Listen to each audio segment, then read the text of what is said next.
I'm Rob Pryor. Welcome to Basic Airbrushing. Before we get started, I want to let you know a little bit about myself. Now, I've been airbrushing for about 11 years and teaching for around 5. When I very first started, I started doing t-shirts in malls and stuff like that. And as my skill progressed, I started doing covers for science fiction and fantasy magazines. These are some of the examples of some of my work that are hanging around me. Now, some of the techniques and things that we'll be learning today are how to use frisket, how to do all the different masking techniques, all the techniques with the airbrush, all of that. We'll be learning how to troubleshoot the airbrush, correct maintenance of the airbrush, some of the different airbrushes we'll be using so you can see the different kinds of airbrushes, the different kinds of equipment that are out there. All the production tools, and we'll be going over quite a bit about color. All right, for the first project that we're going to be doing is we're going to be learning techniques, how to do dots, how to do gradations, how to do line work. All of this is very, very important because you're going to need to know all of this to keep going on and progressing. I don't care if you're advanced, I don't care if you're a beginner, you have to know all the basic techniques. Now, the very first project we'll be doing will be a bolt. It's going to be just look like a regular T, but what you're going to do is create your light source. Know how your light source is hitting it, because that, again, is very important in itself. You have to know about light sources, highlights, and shadows. So we'll be going over all of that and how to make that 2D board bolt pop out and look 3D using different colors and different gradations. Next, we're going over the human eyeball, okay? The basic human eyeball, we'll be doing how to make all the color and the iris pop right out, how to make all the eyelashes seem real and all the skin around it, okay? And all the techniques that you'll learn in the very, very beginning of this video will come into play in both of these projects and probably all of the projects that you'll be doing. Remember, everything you do has got to come from inside of you. When you do something, you want to be able to actually feel like you can reach out and touch it. Make it real. Make it come from in here, and you're not just doing techniques on a board. You're actually bringing it to life. Okay, now I hope my techniques, I hope you can use them, make them your own, and I hope it can make you a better airbrusher.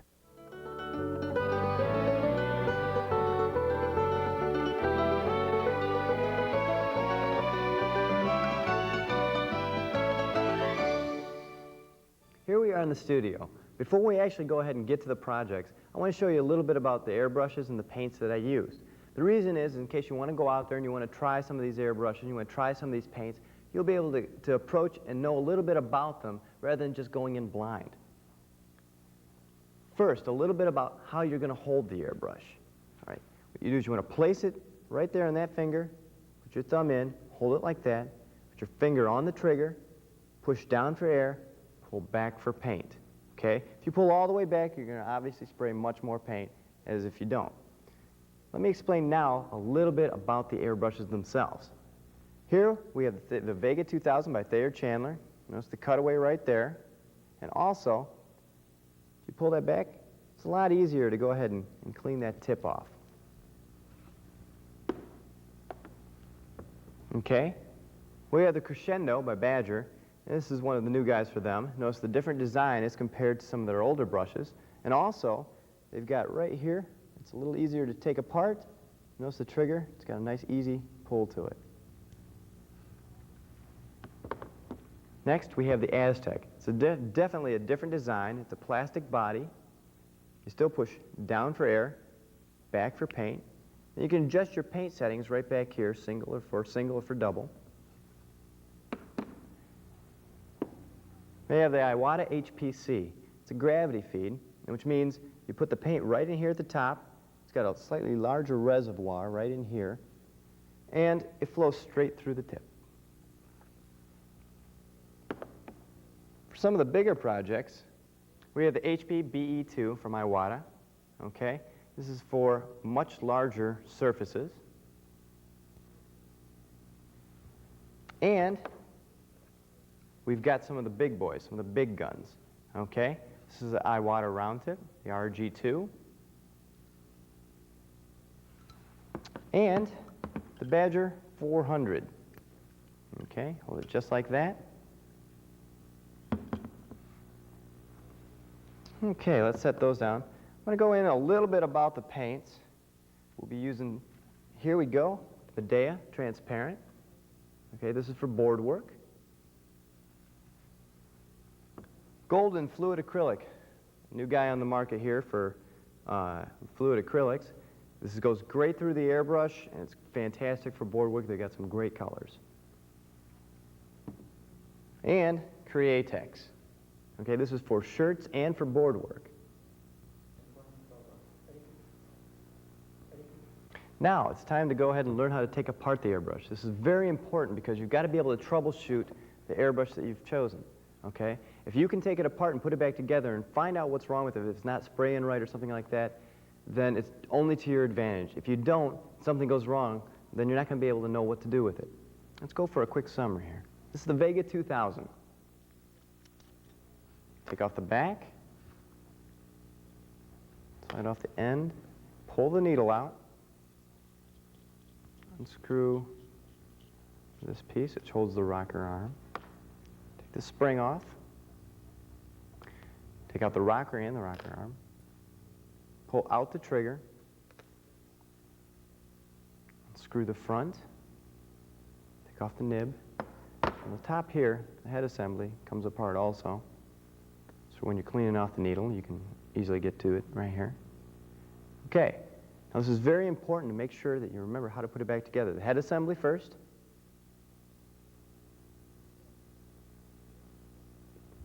Nib goes in right in there. Head assembly goes in, holds that on. Okay, the trigger goes in right in here. You know it's in when you be able to push it down.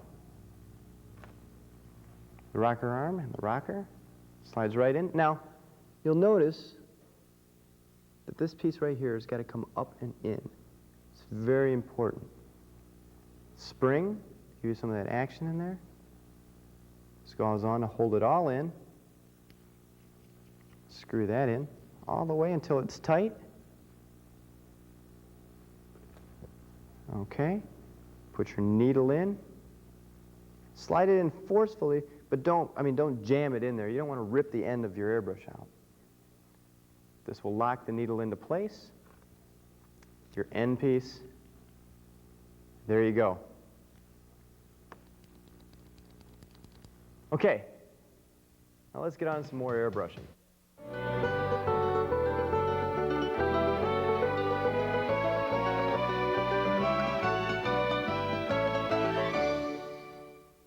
Okay, here we are. We're going to study some of the techniques that will be used in the upcoming videos. Now, these are very important to get a grasp on because this is what's going to enable you to be able to paint the projects that I'm about ready to show you. Okay, let's get started. So you just first get your airbrush. What you do is you get real close to the board or far away from the board. Just open it up all the way. What I mean by that is just take it, pull it back all the way.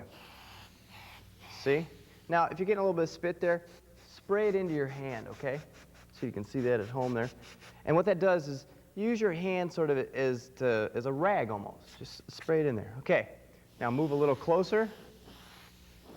Closer. Closer. Closer. Closer. That's giving you a little bit of control and a little bit of feeling for how far you should be away and how far back you should pull. Okay. A couple things you got to watch. T-shirts and board work are very different. A T-shirt will soak in the paint, so you don't have to really worry about this, all that splatter or spider webbing it, okay? What you're doing is, this is like a hot press. What this means is the paint will not soak in so much. Now, this is a precision line by Crescent. There is another board called cold press, and there's different numbers and different things. You have to take a look and try what you like, but that's a little bit more porous and the paint soaks in a bit more. Okay. Well, the first things you should really concentrate on doing is finding a point where you can make a nice line. Now see, I should have sprayed that in my hand there. Make a nice line, okay? Find a point and find how far back it's going to take. Now, another thing is I've got very shaky hands. A lot of people out there do. Sometimes I'll steady the brush with two hands. Sometimes I won't. It depends on how I feel. Sometimes I'll even rest my pinky on the board and guide it along. Okay. Okay, start at a point. What you want to do is get a continuous line. Now, I'm standing a little off to the side here, so it's a little harder for me to get that, but that's what I'm talking about, see? Nice continuous line. Let's say you have to catch into your line somewhere. Starting in. See, you don't want to do this. You don't want to come outside of your line. You don't want to go. You don't want to have it thicker. You want to try and catch right into that line, make a nice even line. Next is dots. There's two ways to do dots. Now remember, these are techniques that I'm showing you that are mine, or that I've used and I've seen over the years. Take them and make them your own. Try different ways so it makes it easier for you. Okay, dots. You can put dots where you start your paint and stop your paint. Or you just leave your air on and pull that brush out like that.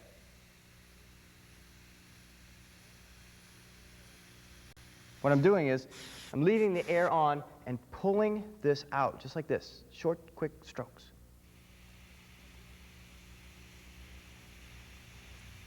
Okay, be careful of your spider webbing. Like I said, don't be afraid to make mistakes. Believe me, all professionals make mistakes, beginners make mistakes, we all make mistakes.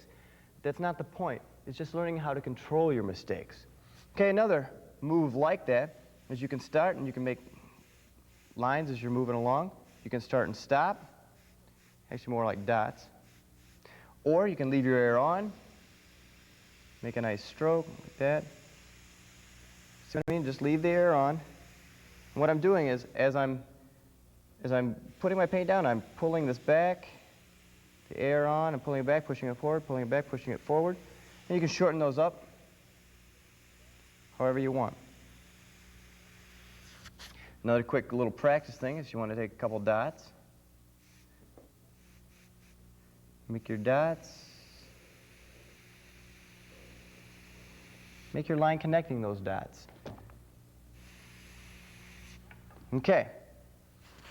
Now, we're doing a pull stroke. What I mean by pull stroke is as you're coming in, okay, line, as you're coming out, you're not only pulling away from the board, but your finger is moving down, lessening the paint. Lessening the paint, see? Less right there. Lessening the paint right there. My finger's moving forward now. My finger's moving forward now. See what I'm saying? The finger's moving forward, you're stopping the paint. Now that can be used in circular. See, you can get a nice thing. You're using blades of grass. Sometimes I leave the air on. Sometimes you can do it like this, single strokes, shut your air off. Or leave your air on, just like that. A sister to that is the dagger stroke. What you're doing is you're coming in a circular motion, like this. You're coming into your board, and as you come in, you put the paint on, pull away, same thing as that. You pull away and you pull your finger back. Paint on, paint off. Okay, see what I'm saying right there? You come in, leaving the air on. Oops, try not to hit your board. Just like that. All right, I'm going to go into a little bit of gradation.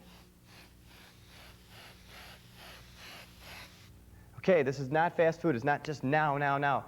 Make it slow. Build your first layer of paint on there, and then gradually build it up.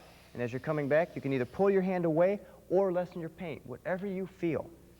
Again, darken that up, pull back, pull back, pull back. A nice gradation from light to dark. Let's go ahead and put another color in there. Color transitions. Okay, make sure your paint's working, make sure everything's going fine. And what I said, spray into the side. Now, you don't want to get in there, you don't want to get too close because you're going to get something like that, and that's going to be hard to gradate. Okay, again, that nice light color, that nice blend, see it? Okay, now, as you get into the color here more, you blend and pull back. And you blend and pull back. You blend and pull back. Until the two colors blend into each other. Okay, let's start using a couple of different tools here.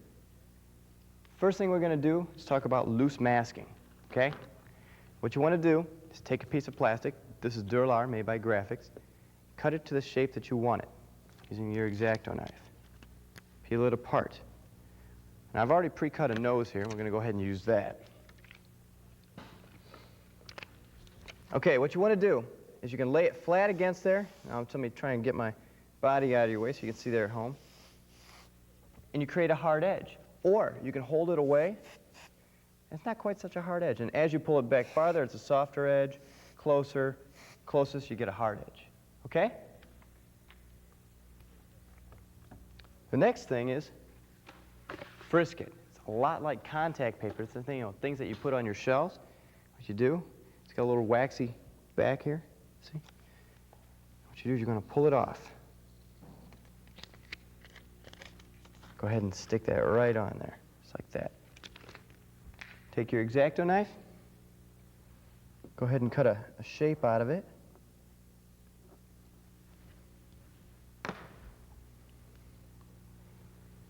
Spray into that shape. Pull it away. Nice hard edge all the way around it. The next thing is also liquid frisk it. Okay, liquid frisk it is exactly like frisk it, except for it's in liquid form. Oops. And pick that back up. Take your brush. Go ahead and put it on. Make sure you rinse your brush off real thoroughly. Now you can mix this and you can shoot this through the airbrush also, if you get the right liquid frisk it. This is liquid frisk it by Graphics. It's real nice thin liquid frisk it. While we're letting that dry, we're going to go over templates. All right. Template is the same thing as a loose mask. You can spray it in there. Perfect circle. Now, there's a mistake here. Make sure you tape these off, because if you don't, see, you get all this extra. You don't want that. Other thing about this, just like another loose mask, you can hold it away and make it softer. Another tool just came out on the market, the multi-rail. What you do is you place your airbrush right along the edge, put your fingers here in the groove, the pinky. Look at that, a perfectly straight line. Okay, also, if you want to just create an edge,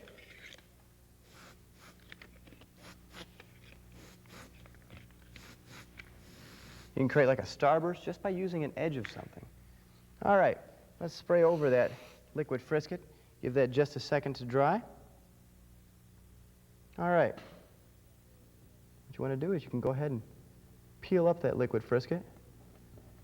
Oops, paint wasn't quite dry, I smudged it there, but notice the edge of that liquid frisk it, the edge that it gives you. All right, another technique, scribbling. What I call it that is, I use this one quite a bit on a lot of things I do, is I just go in there, get to the side so you can see, I just start scribbling like that. Or if you want to do it maybe a little lighter or a little bit more spotty, all I'm doing is moving my airbrush around like this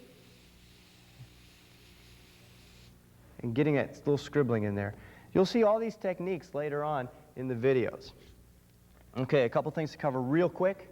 You can use colored pencil right over top any airbrush work, especially on board work, or paintbrush. Okay? It's exactly like the airbrush in a lot of ways, if you get a harder line, but you pull away just like that. Okay, those are the techniques we'll be using. Let's get on to the next project.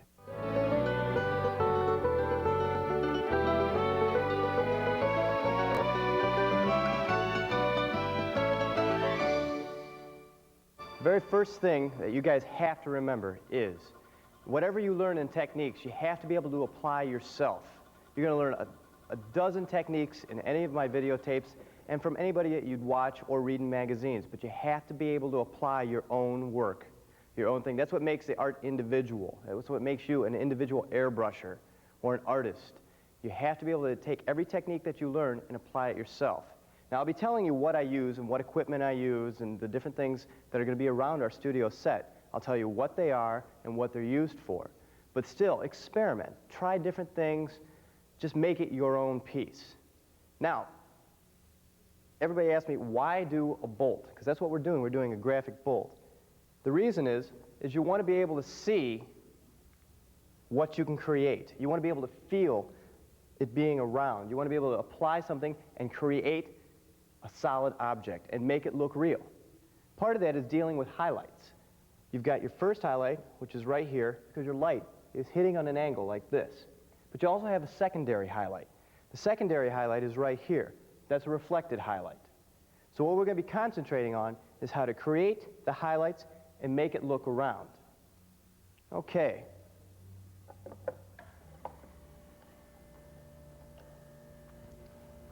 Now we're going over to frisket. Now I'm going to explain a little bit about all the different techniques and the different things. The frisket is used to create the solid line you see here. Okay? What it does is it masks all of this off, so you don't ruin any of your white space.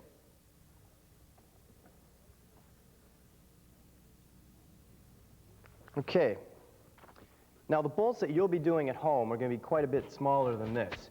Actually, it's going to be 3 inches wide, 4 inches tall. This part of the bolt right here, this shaft, is 3 inches tall right here, and this is 3 inches wide, cut in half. Okay? So you don't have to do these large bolts and take up all this room.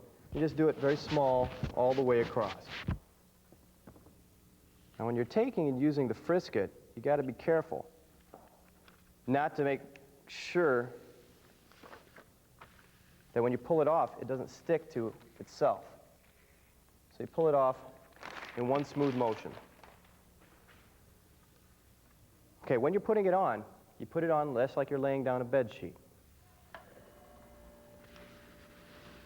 Very smooth technique. Now don't worry if all of a sudden you get some bubbles and you get stuff like that. I mean, everybody does it, and you'll always get it, and practice does make perfect. So what you want to do is you want to try and smooth it out and get it to stick down. Now if you get a few bubbles, it doesn't really matter. Even I still get bubbles. Any of the airbrushes that are out there will still get some bubbles in it. If you do, don't worry about it. Just try and get them out as best as you possibly can, and just keep trying. Now the next thing you want to do is make sure that these 3 pieces of the bolt, here, here, and here, are all cut out separately. So you get your X-Acto knife, straight edge, and you go ahead and cut them out.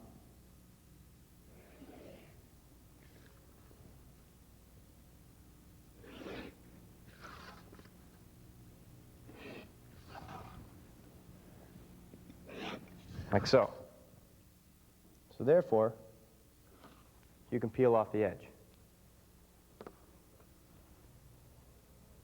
Okay, since we've already cut out our frisket, we peel this part off first.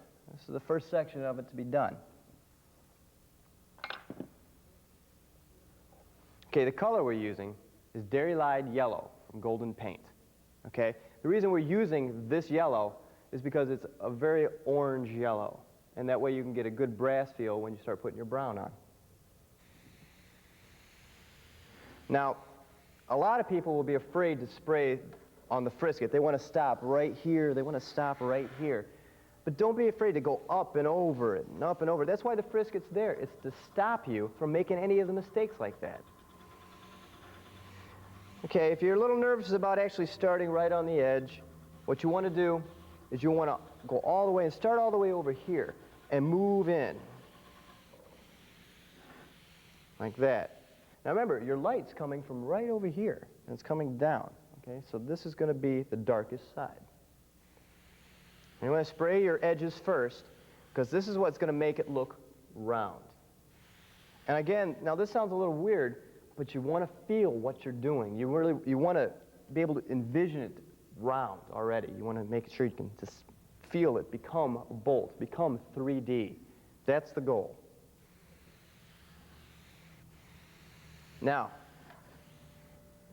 the streak that I put down here is to build the secondary reflection. I don't refer to it, or try not to refer to it, as a line, because a line, there's no such thing as a line, always an edge. An edge makes things look round. There's nothing you can name that has a line. Even printed material, straight lines that are drawn, if you take a microscope to it, it's still an edge. So your goal as an illustrator is to create that edge. Okay, let's darken this up a bit here.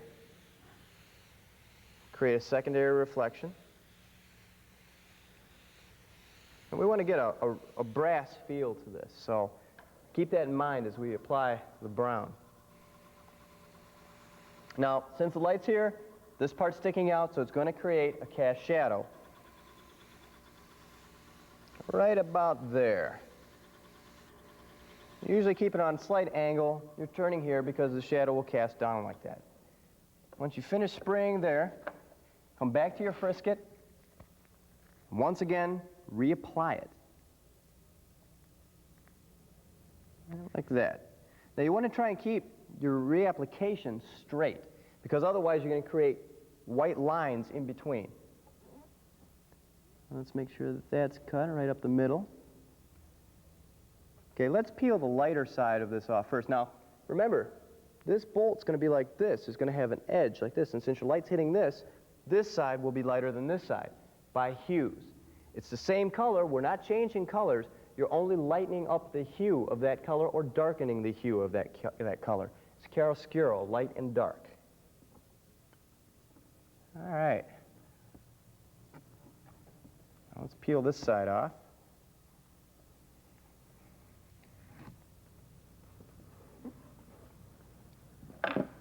Now what we're doing, remember some of the techniques that we used earlier, okay?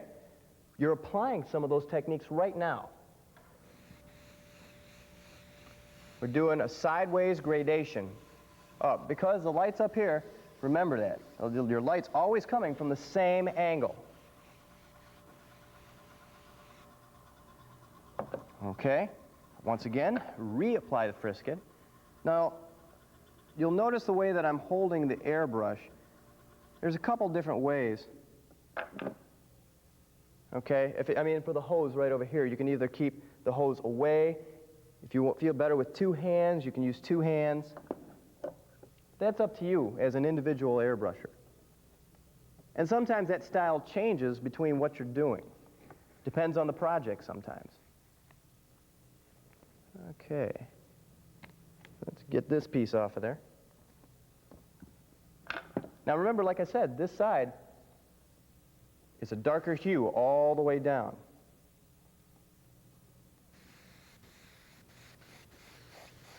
And once again, using that gradation, darkening down here. And then we switch. Now the brown I'm using is a raw umber. And again, that's put out by Golden Paint. Now the reason I let you know, once again, just to reiterate this, is if you go into a store and you're looking for the products that I'm using, and you want to try and get exactly what I'm using, then just ask them for the different products and see what they have in. Okay, now we're applying the brown. Now this is the darker color. You got to be careful not to get too dark. Okay, that's part of this project, is trying to make sure that you don't get carried away with spraying this brown on there. Once again, hit this edge first. It's your darkest edge. Hit that. Now notice I'm spraying over here. I'm letting some of that overspray carry my brown into it. Now, right up the middle for my secondary reflection.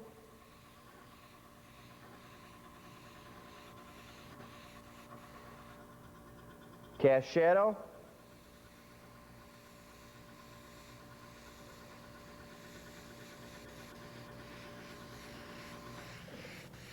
Once again, main reflection, secondary reflection, or I should say highlight.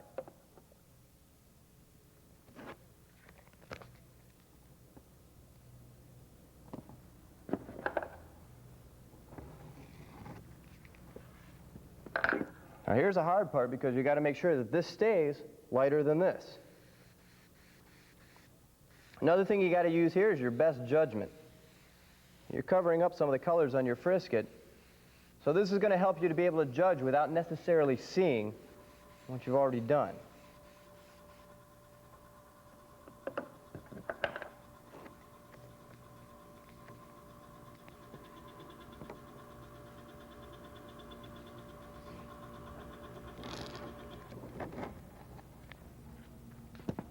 Okay, the last piece. Now, try and make this straight. On your last one, if you're having a little bit of problems keeping that straight, you can turn it any which way. Okay.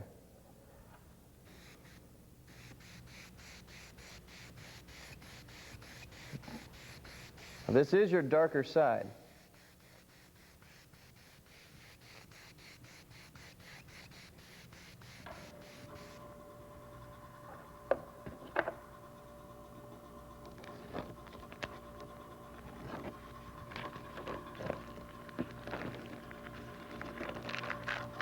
And there you've got your brass bolt. Another bolt that you can do. Actually, there's a dozen. You can do different colors. And you should be doing different colors of bolts. You should keep trying to do the bolts. Do them in different colors. Get used to doing it, because what you're doing is you're applying all these basic techniques, and then you're learning from doing those basic techniques. You can never do enough. I don't care. I've been airbrushing for 11 years. The more you do, the better it's going to be, even if it's the simplest project. Okay, now what we're going to do is get a little bit of carbon black in there. We've already painted the black bolt. Now, you notice, now I've been holding my hose like this. Sometimes I hold it to keep it out of the way. This time I'm going to kink it, just like that.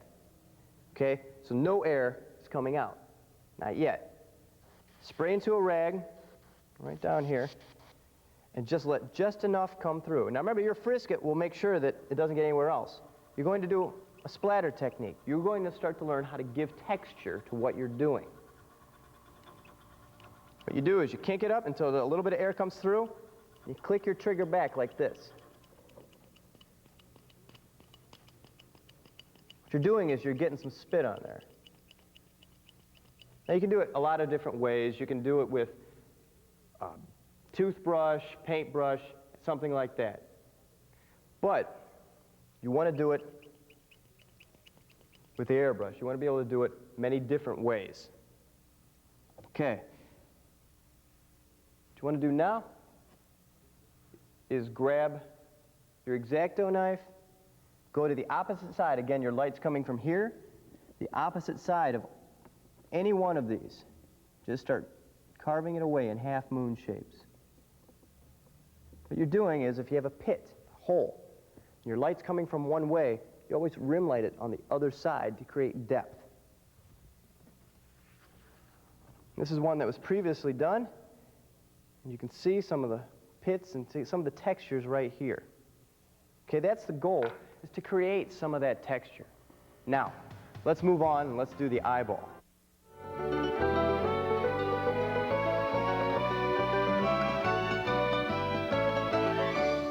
The question most often asked by students is, do I need to know how to draw? Well, that's a loaded question, because yes, you do need to know how to draw. It's essential to any artist to have the illustration ability. You should be practicing it daily, all the time. I will say, however, the reason it's a loaded question is because in the field, in my studio, we use projection systems. In this case, the Super AG100 by Artograph. It's something that I just couldn't do without in the studio. You can enlarge, you can shrink things, you can multiply make things. Like for the video, we've done dozens of different drawings. It helps out and is an essential tool, but that's all it is. It is a tool, just like the airbrush, just like a ruler, just like an X-Acto knife. It's a tool to be used, not depended on. How you use one is very simple. Take a picture, lift up the lid, put the picture in, put it down. Once you're projecting, you focus. Again, it's an essential tool, but to answer the biggest question, yes, you need to know how to illustrate and be practicing it daily, because that's what's going to make you an illustrator and a very good artist.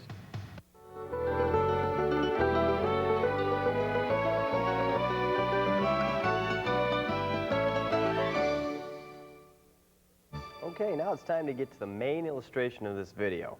We're doing in the eyeball. Okay, this is eyeball blown up on the Artograph. And now it's time to start. You notice I've already laid my frisket on, and I've cut out the iris right there. Now, I always stress, either use live models or photographs. In fact, stop, pause the video right now, go look at your eye. Take a look at the different colors that are in there. You can never capture them all unless you have a picture or you need it right in front of you. Okay. Now, you notice that this picture is green, but I'm going to make it blue because I'm going to use some artistic license here and change what I see. Now, I'm using the gradation effect, some of the techniques that you learned earlier. This is one of them, except I'm doing it in a circular motion. Also, where the pupil is, I'm going ahead and I'm spraying all of that blue too. Darken some of that. Okay. Now, there's also, the lid's going to create a shadow right there. Oh, running out of paint there. It's going to create a shadow. So what you want to do is you want to make sure that you can hit that lid right there. So you got a little bit of a shadow there. Okay. Now we're going to use a line stroke that we practiced earlier in our techniques. Now either way you want to do it, you can either keep the air on or you can stop and start and stop and start. That's up to you. Again, use a little bit of your own technique in this while still learning some of the, and practicing some of the techniques we used earlier. What I'm doing now is I'm creating the texture part of the iris. If you go take a look in the mirror, once again, you'll notice that you have all kinds of texture and line work all in your eye. That's what we're trying to capture here on a basic eye in this video. Also, don't be afraid to go over the frisket. Okay, you don't want to just stop right there. Use that frisket to your advantage. Okay, we're going to go ahead and rinse this out here. Now I'm using the Iwata HPC gravity feed. I like gravity feed airbrushes when I'm working on my board illustration. You've got all your weight centered down in the front. Okay, we're going ahead. We're going to add a darker blue right around the edge. We want to pop that blue out there. We want this to be a very bright eye. We want to add a little darker blue right around the top. Again, the shadow from the lid. Add maybe a few more lines in there. Get some texture rolling in the eye a bit. Okay, spray on your board up on the side.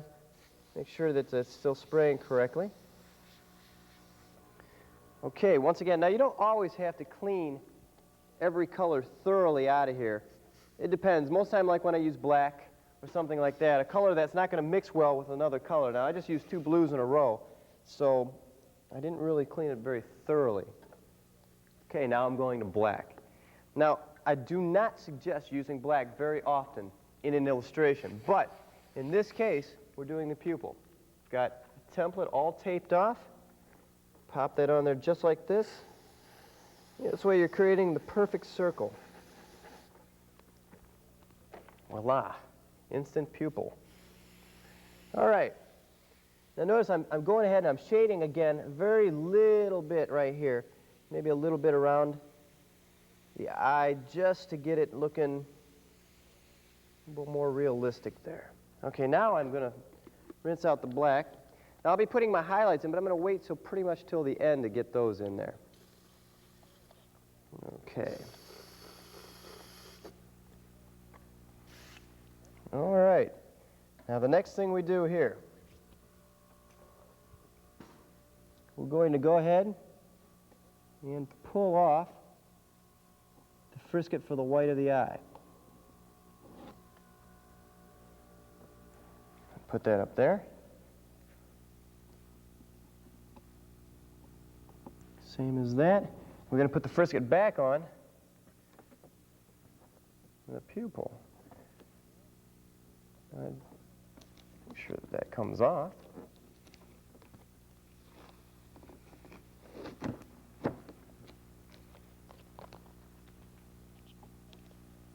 Okay, it's important to make sure that that stays on there as straight as you can get it.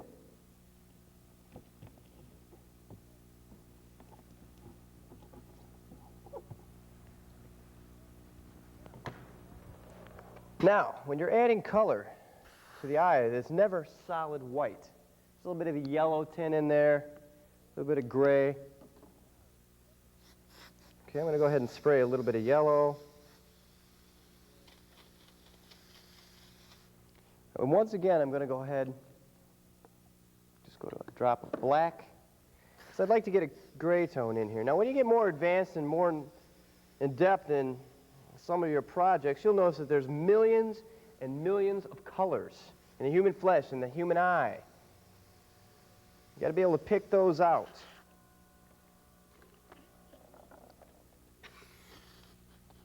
Okay. Now we're going to do the tear duct a bit here.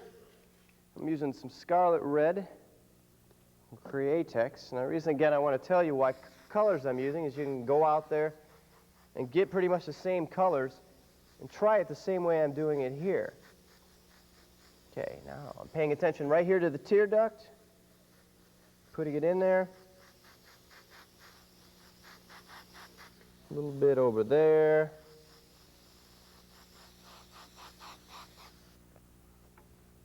Okay. One more color before we go ahead and frisket this up and start adding some of the flesh, the outside.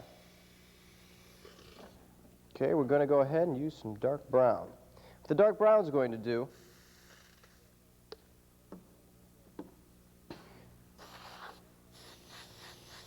let's go ahead and make a nice edge to your eye, right all around there. Go ahead and get in there, model it a little bit, shade it. Remember some of these techniques from earlier?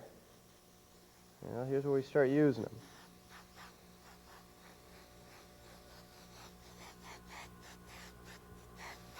Again, don't be afraid to use that frisket that's up there. Okay.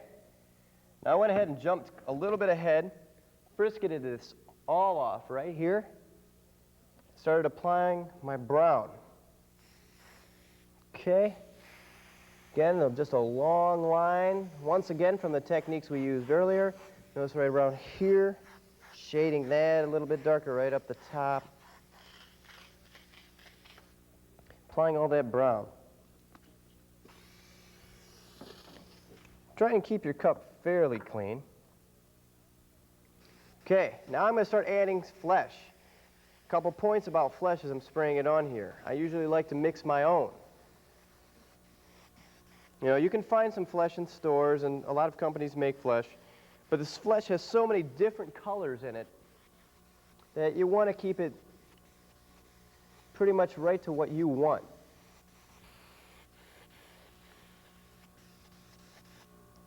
Okay.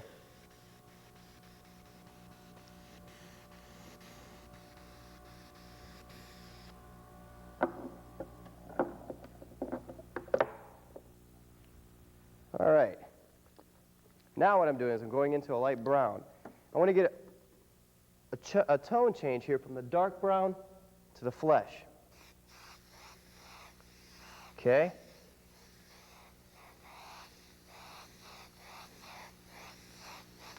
Notice that it makes for a very smooth change from the colors, rather than going from one stark color to the next.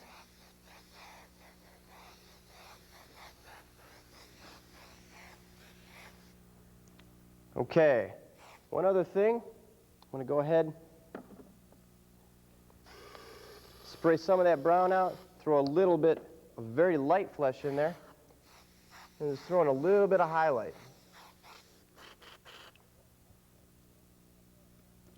Okay, so what I've done there is this. Now this, I've pulled the frisket off. Talk very, very quickly about mixed media. Mixed media is being able to use a paintbrush, pencil, whatever else it takes besides the airbrush to create the effect you want. Now we went ahead and we added the brown and we've added this. Now we're going to use that stroke. Remember, eyelashes are not straight up and down. They've got a nice curve to them. It's right in there, just like that. And as it comes up, you want to come up. Now it comes right into the eye, right on there. Now, let's just say you want to go ahead and create a little bit of an eyelash with a paintbrush. It's the same thing. Circles down, comes up, just like that.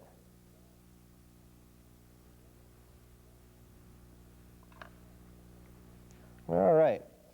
Now, getting right past that, and right into the final part of it. You'll notice here, I went ahead and I used the airbrush to spray all of the eyelashes up. I went and added red right down here, right here along the edge, using some white. Get some real nice highlights in there. That way, it makes it a very realistic looking eye. Well, there you go. There's the eyeball. Try the techniques that we've all learned, we've all used so far throughout the whole video. Keep practicing, and good airbrushing. Okay, now we've come to the end of the video, basic techniques. Take all the techniques that you've learned, my techniques, and make them your own.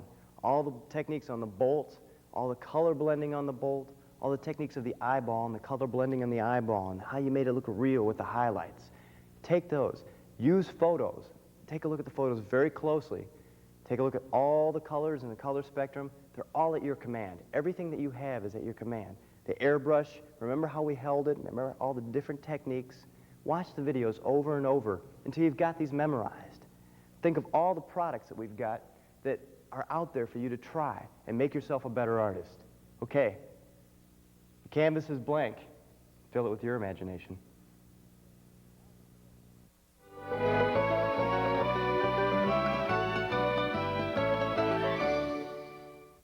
Aztec, the airbrush you've been waiting for.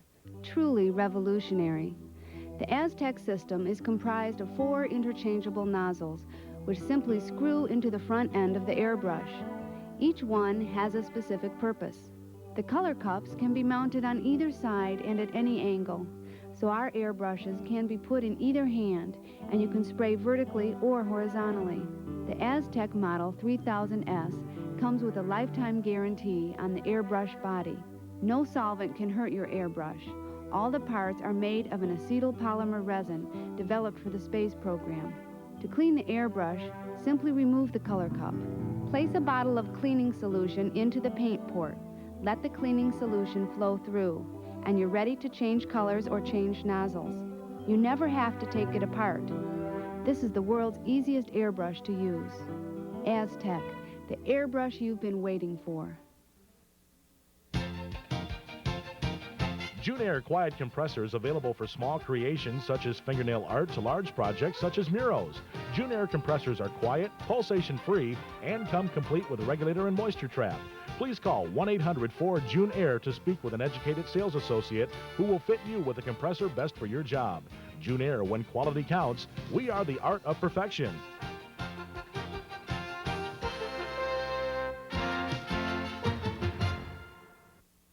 Count on Golden to supply you with artist colors you need for airbrush work. Golden airbrush colors are ready to use and provide clog-free performance with excellent permanency. Choose from 24 opaque airbrush colors and 10 transparent colors in all ready-to-use formulas. Use Golden airbrush transparent extender for even greater control when layering colors. For other applications, especially clothing, use Golden fluid acrylics and Golden airbrush medium. These acrylics are made from light, fast pigments and have a consistency of heavy cream along with intense colors. Golden airbrush medium allows you to spray Golden acrylics without clogging. For color, it's Golden. Airbrush magazine, geared to the beginners and intermediates, encourage artists and non-artists alike to pick up and experiment with the airbrush. Step-by-step instructions in every department illustrate the wide array of applications and techniques available to the airbrush user. Written by knowledgeable professionals and seasoned experts, the articles deal with real working environments that newcomers are likely to encounter, providing solutions to existing problems as well as tips for avoiding common pitfalls.